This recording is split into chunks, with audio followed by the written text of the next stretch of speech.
Exodus chapter 13.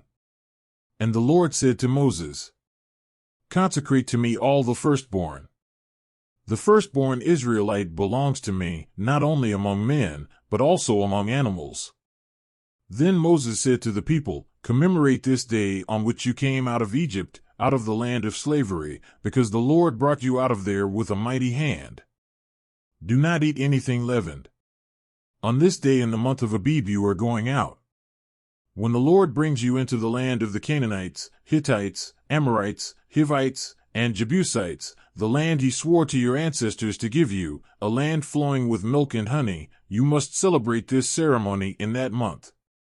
For 7 days eat unleavened bread, and on the 7th day make a feast to the Lord.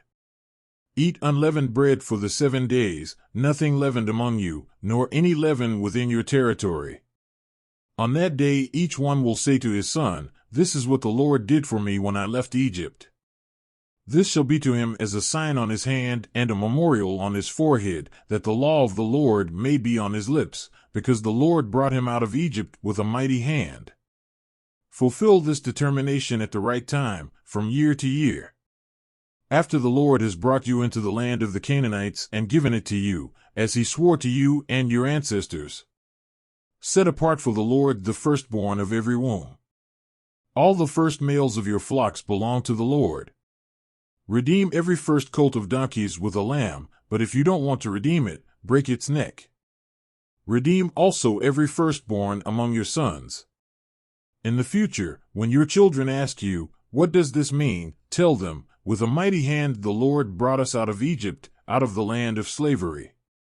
When Pharaoh resisted and refused to let us go, the Lord killed all the firstborn in Egypt, both human and animal. Therefore we sacrificed to the Lord the first males of every womb and redeemed our firstborn. This will be like a sign on your hand and a mark on your forehead that the Lord brought us out of Egypt with a mighty hand. When Pharaoh let the people go, God did not lead them through the Philistine land route, although that was the shortest route, for he said, If they meet with war, perhaps they will repent and return to Egypt. So the Lord led the people around through the desert, following the path that leads to the Red Sea. The Israelites left Egypt prepared to fight. Moses took Joseph's bones, because Joseph had made the children of Israel swear an oath, when he said, God will surely come to your aid, so take my bones hence. The Israelites left Succoth and camped in Ethan, near the desert.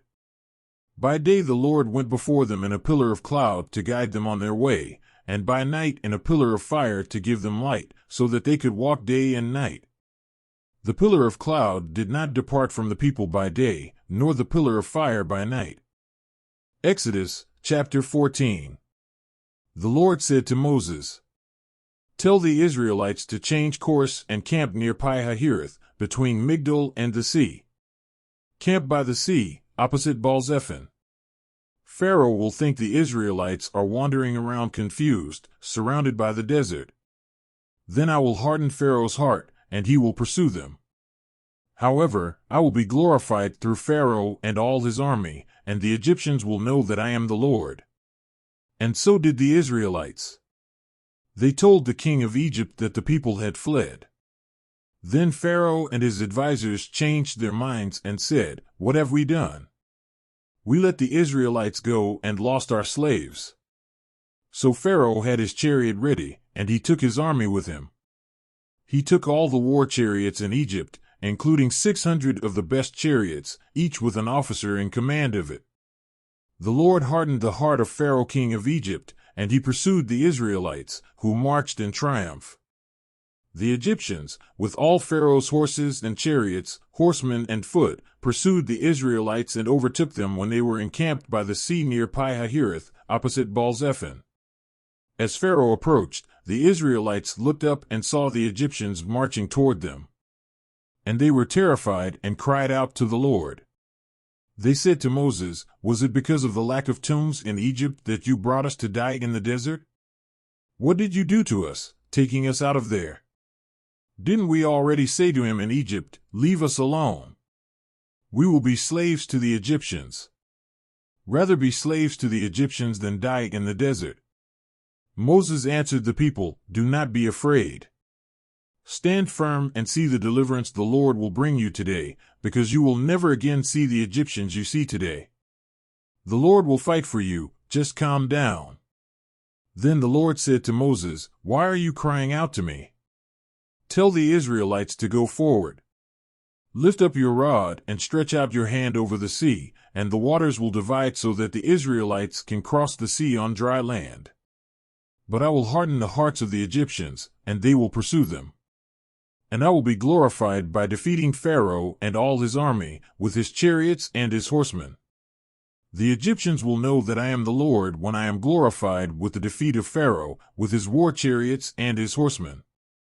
Then the angel of God who went at the head of the armies of Israel withdrew, placing himself behind them.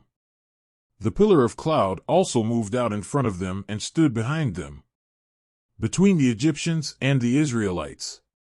The cloud brought darkness to one and light to the other, so that the Egyptians could not approach the Israelites all night. So Moses stretched out his hand over the sea, and the Lord pushed back the sea and turned it into dry land, with a strong east wind that blew all that night.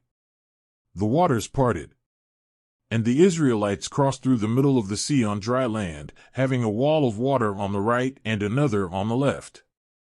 The Egyptians pursued them, and all Pharaoh's horses, chariots, and horsemen followed them into the middle of the sea. Late in the morning, from the top of the pillar of fire and cloud, the Lord saw the army of the Egyptians and threw them into confusion.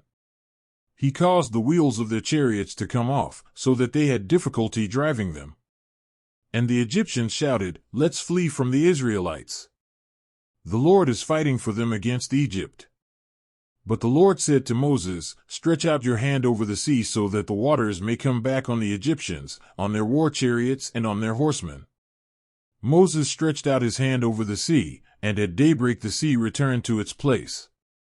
When the Egyptians were fleeing, they ran into the water, and the Lord hurled them into the sea. The waters receded and covered his chariots and his horsemen, all of Pharaoh's army that had pursued the Israelites into the sea. Nobody survived. But the Israelites crossed the sea on dry land, with a wall of water on their right and a wall on their left. On that day the Lord saved Israel from the hand of the Egyptians, and the Israelites saw the Egyptians dead on the beach.